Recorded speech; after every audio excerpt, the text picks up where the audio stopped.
And now, Peter Paul Mounds, Almond Joy, and Cadbury Chocolate Bars presents Alien Worlds.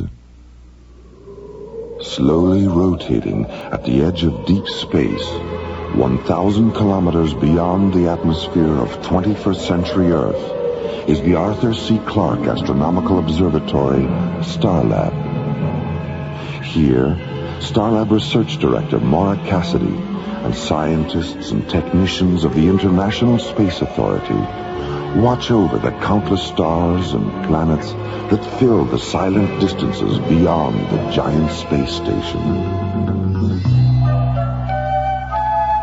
Last week's episode began when Captain Jack Lemus, commanding the Royal British Museum freighter Nile Delta, notified Starlab that he was returning to Earth from the planet Thanatos. Aboard the freighter, the treasures of Tutankhamun, sent to Thanatos 2 weeks earlier as part of a cultural exchange program. Midway between Earth and Saturn, the freighter is boarded by aliens who steal the King Tut floral necklace and take a tissue sample from the face of the boy king's mummy. A tissue sample? Is Dr. Lomax absolutely certain about that? He's positive, Dr. Cassidy, and he's holding up a little gold surgical instrument they dropped.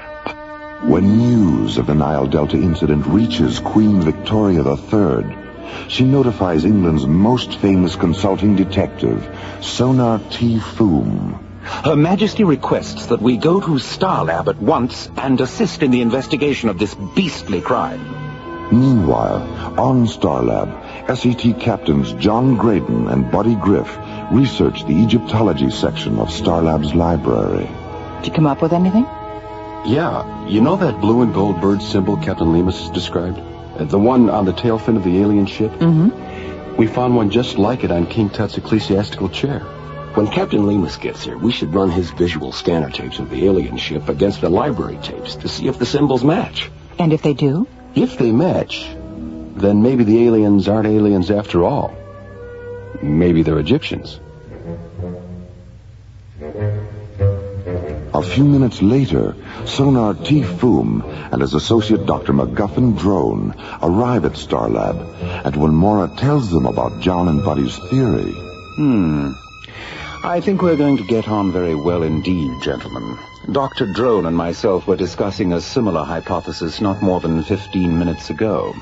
All right, suppose these aliens are what you think they are. That still doesn't explain the theft of the necklace or why they took a tissue sample from the mummy. The necklace is a puzzlement, Maura, but the tissue specimen isn't. It has long been our contention that the Egyptian kings were preserved for only one reason, so that in future their tissue could be rejuvenated for the purpose of monocellular replication. Cloning.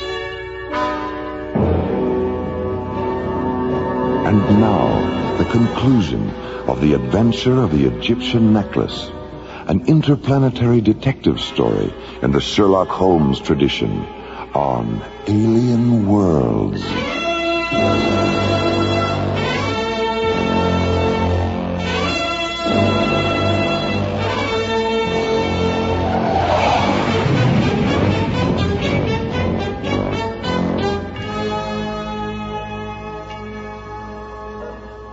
We ran the Egyptology tapes all the way back to the First Dynasty, but we couldn't find a connection with any other civilization.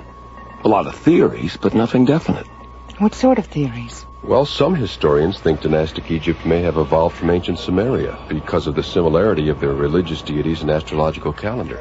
And a few renegade scholars even hypothesized that the Egyptians were the survivors of Atlantis. Look, before we get carried away by all these theories, I'd like to know one thing. Aside from religious deities and sky ships, did these civilizations share a common philosophy about where they came from? Yes, Maura, they did. They all believed they were the children of highly evolved beings who originally came down from the stars.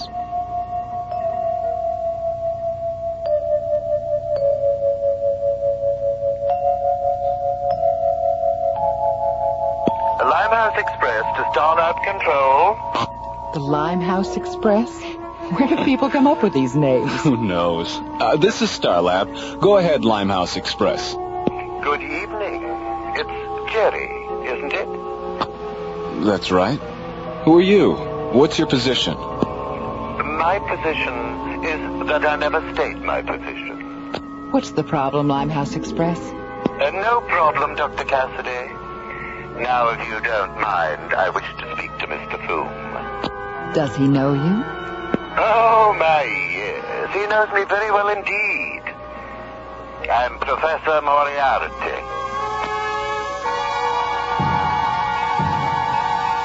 Alien Worlds will continue. Pardon me. Isn't that a Cadbury chocolate bar? I've never tried one. Oh, that's too bad. Do you mind if I have a teensy piece? Hey, you took my bar. I'll just take a little bit. It was for my wife and me. Oh, she'll love it.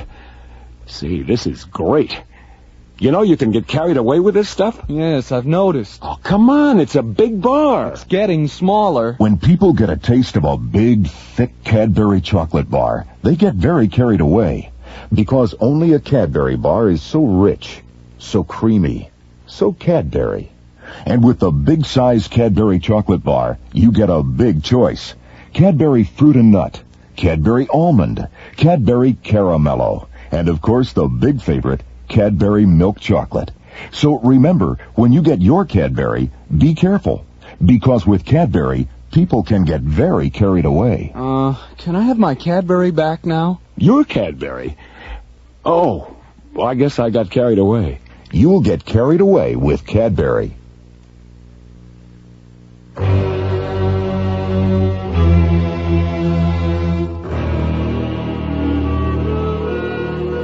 Alien Worlds continues. England's most famous consulting detective, Sonar T. Foom, and his associate, Dr. MacGuffin Drone, arrive at Starlab to investigate the theft of the King Tut floral necklace from the Royal British Museum freighter Nile Delta. Half an hour later, Starlab Control receives a transmission from the Limehouse Express, a mysterious spacecraft that refuses to give its position. Have you tried to locate him with a tracer beacon? He's neutralizing our tracer beacon with a scrambler beam that he's transmitting along with his radio signal. He's too far away for the scanners to pick him up. Very clever, Moriarty. Very clever indeed. Nearly as clever as you, eh, Foom? Well, I wouldn't go quite that far, Drone. No, I suppose not. Open B channel, Jerry.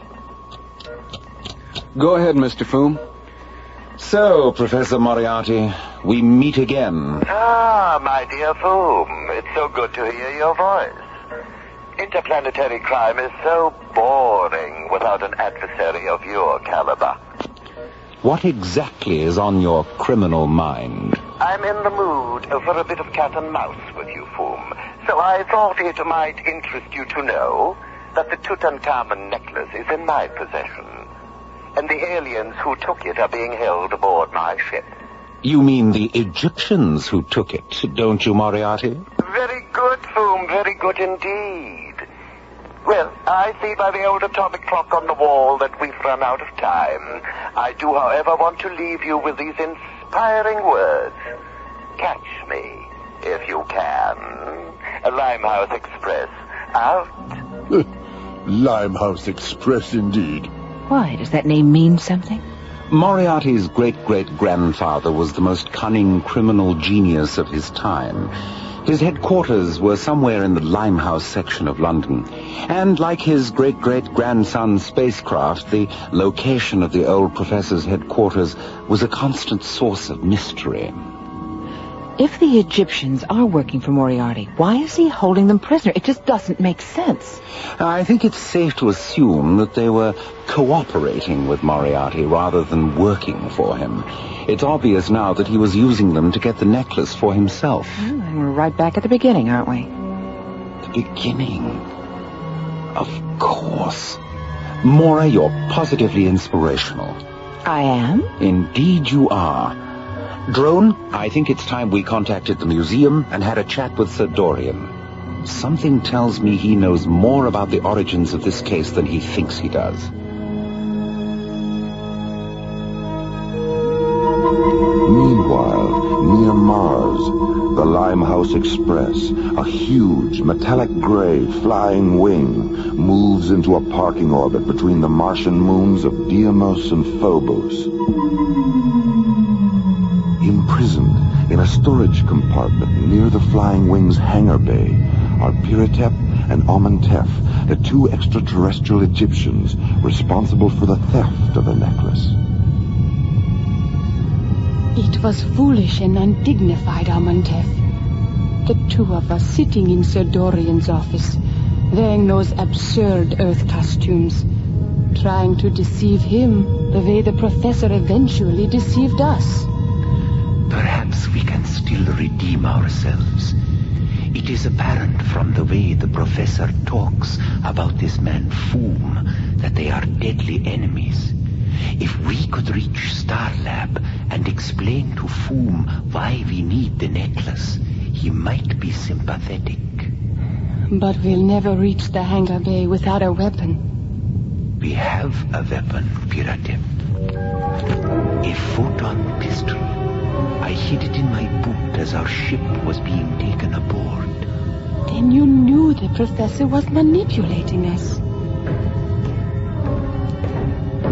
He's coming, Amenhotep. Hide the pistol. Well, how are the children of the sun this evening? Why have you brought the necklace here?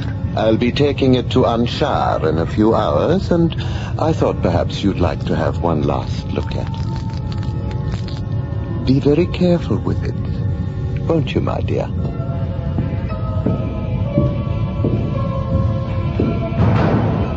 Amenhotep, there's only one guard in the corridor. All right. What is it?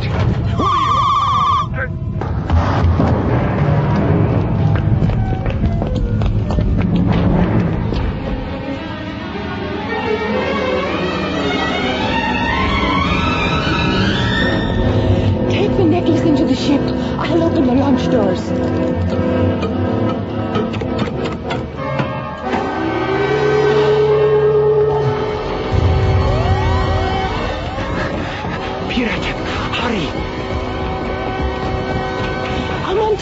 The guards are coming. Take the necklace to stop it. Piratep!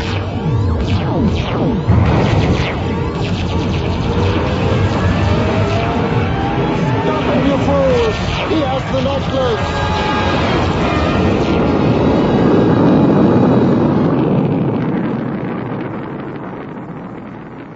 Meanwhile, on Starlab, Sonar T. Foom and Dr. MacGuffin Drone sit in a conference room on G-level, analyzing a video image Sir Dorian has transmitted from the museum's employee index terminal. Drone, there's something rather curious about this picture of Wilhelmina Hammersmith. Look closely at the eyes. What's your professional opinion? Well, the left eye is artificial. Now, look at the ring finger on the left hand. Oh, here, let me magnify it. What do you see? A deep circular impression, as if a ring had been removed. A platinum serpent's ring, perhaps? Great Scott. Great Scott indeed, my dear Drone. This is not a 70-year-old Egyptologist named Wilhelmina Hammersmith. This is none other than Professor Moriarty himself. What an extraordinary masquerade. Yes. Wearing this disguise, Moriarty appears at the museum and presents false credentials. Impressed with these documents, Sir Dorian gives Moriarty a post in the Egyptian Antiquities section. And it is here that he learns the highly confidential facts of the Nile Delta's Thanatos schedule. Didn't Sir Dorian say that this Hammersmith woman was in his office when the Egyptian couple was there trying to buy the necklace? Yes, and 2 days later, Wilhelmina Hammersmith Moriarty resigns, and the Egyptian couple are never seen again. Now, let me I see. The two Egyptians who boarded the Nile Delta are obviously the same two who were in Sir Dorian's office. When they leave the museum, Moriarty follows them. Alien Worlds will continue. This woman's sorry for keeping you guessing. You never know what I'll do. That's why I'm here confessing. It's because sometimes I feel like a nut, sometimes I don't. Almond Joy's got nuts, Mounds don't. Almond Joy's got chocolate, coconut and munchy nuts too. Mounds got chocolate and chewy coconut. Sometimes I feel like a nut, sometimes I don't. Almond Joy's got nuts, Mounds don't. Because sometimes I feel like a nut, sometimes I don't. Sometimes I feel like a nut, sometimes I don't.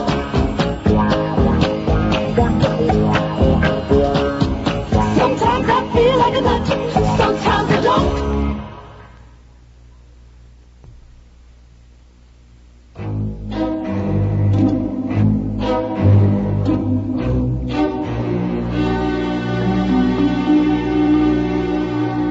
Alien Worlds continues.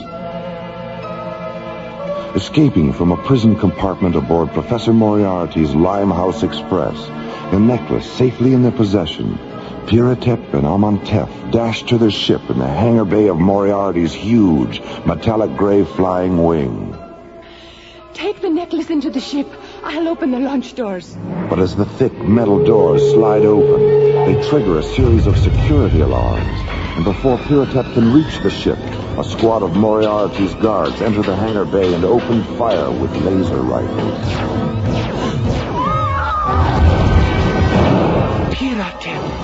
As Piratep falls, blood streaming from her face, Amantef closes the hatch of the ship and blasts off for Starland. 9 hours later...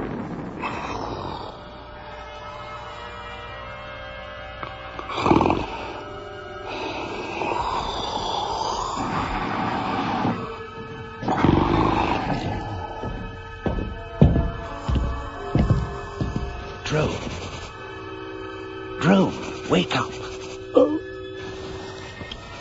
Fool. Is it time for breakfast already? I've just been having a chat with a very interesting and charming Egyptian gentleman. I thought you might like to meet him. What on earth are you talking about? The Egyptian ship, my dear Drone. It docked 20 minutes ago. You're pulling my leg.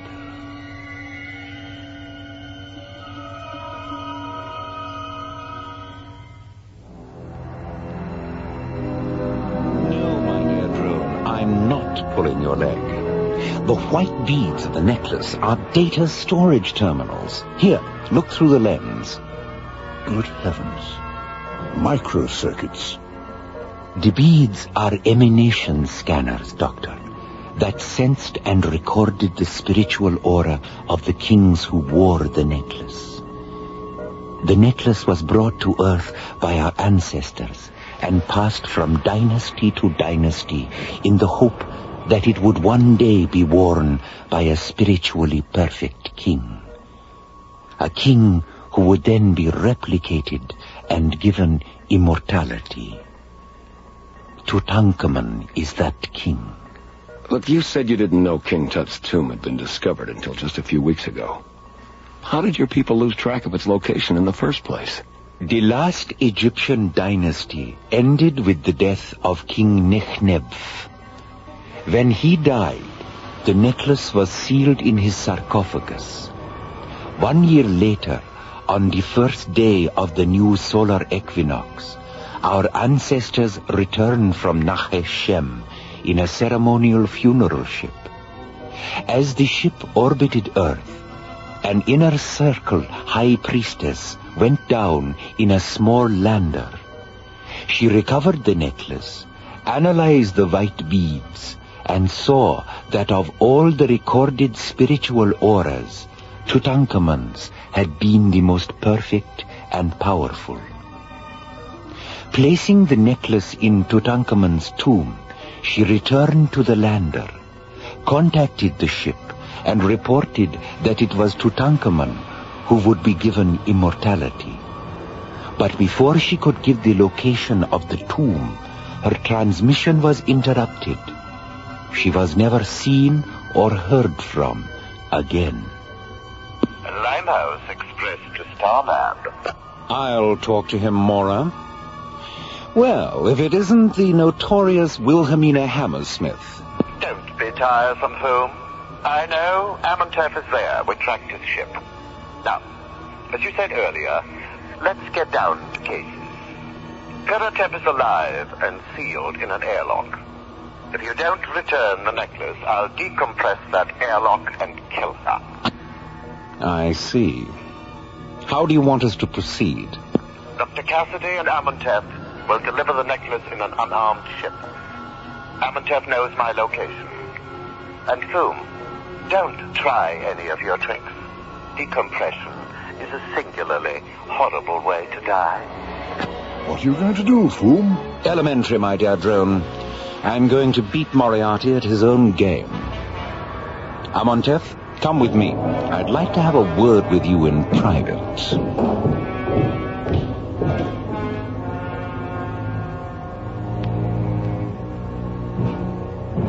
2 hours later, Amantef leaves Foom's quarters and returns to Starlab Control. From there, he and Mora descend to Launch Bay 15, board the Deep Space Laboratory ship Octavia, and blast off for the Limehouse Express. 9 hours later, the Octavia enters Martian space and moves into a side-by-side position with Moriarty's huge flying wing. As the two ships float in the airless void between Deimos and Phobos, an enclosed metal-flex walkway telescopes from the Octavia to the personnel hatch of the Limehouse Express. After pressurizing the walkway interior, Mora stabilizes its atmosphere. A moment later, the two ships open their airlocks.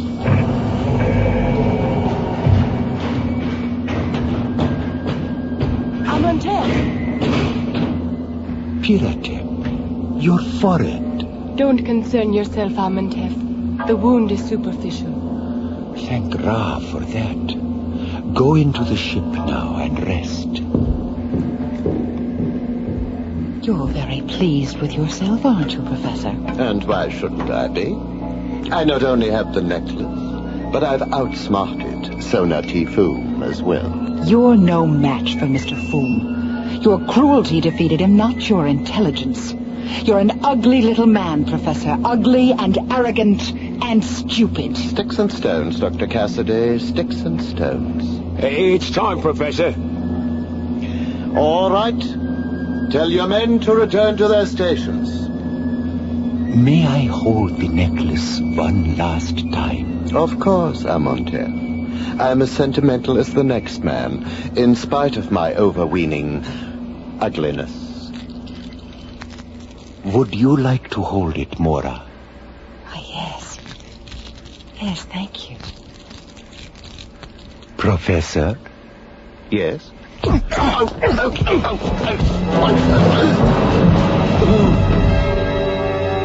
Amantef. Into the ship, Mora. I'll bring the professor. Professor! Guards! Guards!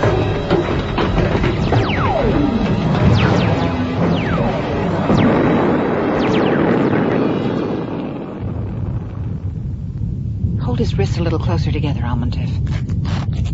Good. There. Watching you walk into Jastro prison is going to be a pleasure, Professor.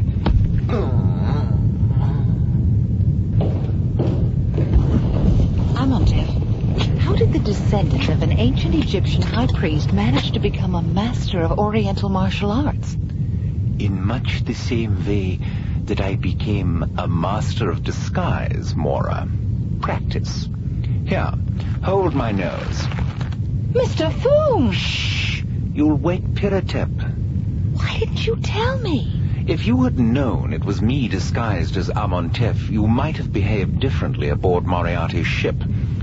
Here, help me peel off this beard. My fingernails are all sort of... Mora? Oh, I'm sorry, Mr. Fu. Oh, that's all right. I'm sure I'll be as good as new when they remove the bandages. What did Amontef say when you told him what you intended to do?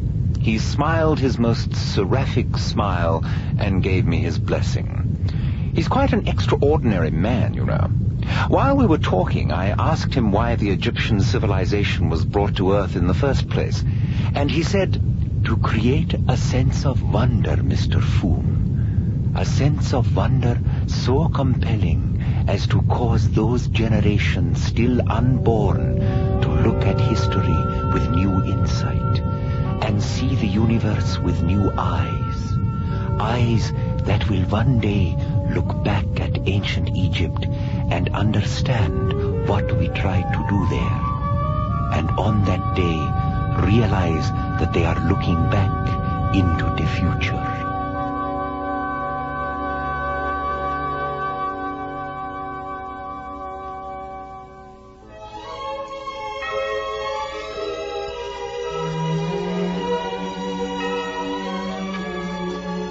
The Adventure of the Egyptian Necklace was written by Ron Thompson and starred Linda Gary, Chuck Olson, Bruce Philip Miller, and Corey Burton, with special guest stars Philip Clark, John Abbott, Lester Fletcher, Carol Bilger, and Joe Baker.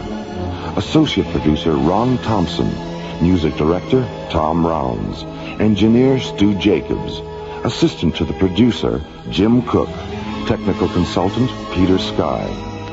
Alien Worlds was created, produced, and directed by Lee Hansen and is distributed by Watermark Incorporated.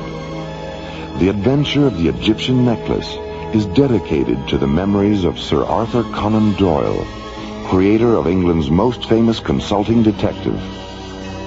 And so, until next week, this is Roger Dressler inviting you to join us for our next adventure, Time Clash, from the elsewhere and elsewhen of Alien Worlds.